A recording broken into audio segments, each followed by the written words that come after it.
Ti si vedno pripravljen. No, torej, kakšne so vaše pričakovanja, kaj bo ta komisija dosegla? Ja, poglejte, najprej bi rada povedala, da smo sejo začeli ob 9.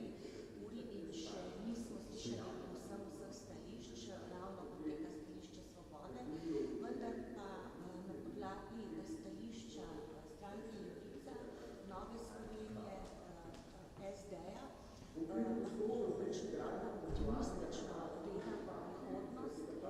da bo vendarle delovanje takšno, kot bomo sodelovali konstruktivno in da bo naš skupen cilj, da dejansko pridemo zadevi do dna, kdo je odgovoren, da se v Sloveniji dogaja kaj takega. Glede 300 000 ljudi je ogroženih oziroma ogrožena njihova čista pitna voda. In pravzaprav projekt Šutor poteka naprej. Nima gradbenih dovoljenj ta projekt vseh, nima vplivov presoje na okolje narejenega in nasprotujejo mu številne strokovne skupine, zdravniki. Mnogo jih je, na drugi strani pa je en Janković, ki dejansko v tej državi lahko dela, kar mu paše. Aha, torej, od koalicijske stranke, poleg Levice je tudi SD proti, če sem to razumela.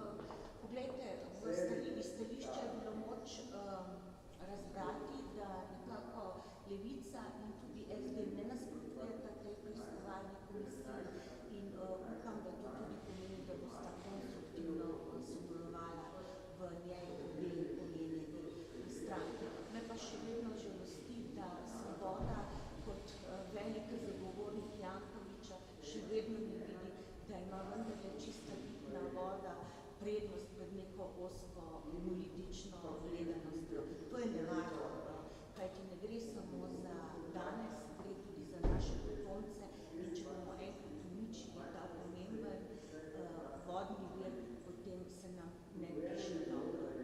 Se pravi, preiskovalna komisija bo vsekakor ustanovljena.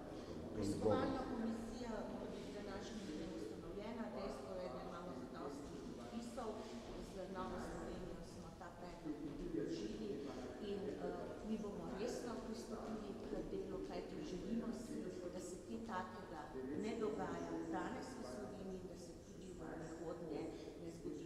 Ne glede na to, če največja policijska stranka kriči na Jankovićevo koruzo. Kdaj pa ne bi začela delo, oziroma v kakšnem času mislite, da bo v tem mandatu komisija končala delo? Ja, to vprašanje je v bistvu zelo težko, oziroma odgovor na nje zelo težek. Poglejte, jaz vam lahko že zdaj povem, odkar se bolj ukvarjam z to tematiko, da imam že nekaj fasciklov materijala, da dnevno prihajamo do nekih novih informacij, tako da glede na to, da sem zelo zagrižena delovna poslanka, verjamem, da bomo malo začeli z delom, da bomo čim prej prišli tudi do ustreznih ugotovitev. Kajti, kot rečeno, voda ni ne leva, ne desna, voda je od vseh nas in moramo zaščititi. To ste vi vodili? Da. Janković je že večkrat rekel, da bo deli nadaljeval. Na kakšen način bi se ga sploh lahko ustavili? Poglejte, država je že sama po sebi na voljo ogromno možnosti. Tukaj je zakon o upravnem postopku, ki se ne spoštuje. Ministrstvo pristojna lahko dobesedno gradnjo ustavijo. Prav tako imamo državno odvetništvo, ki bi vendarle moralo biti na strani države, se pravi državljanov, pa ne ukrepa.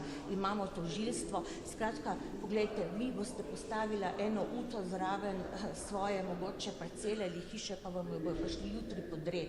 Nekdo pa tukaj gradi največji ekološki projekt, kjer pa je vsak dan več prstnih odtisov, da je nezakonit in da je nevaren. To je tisto bistveno.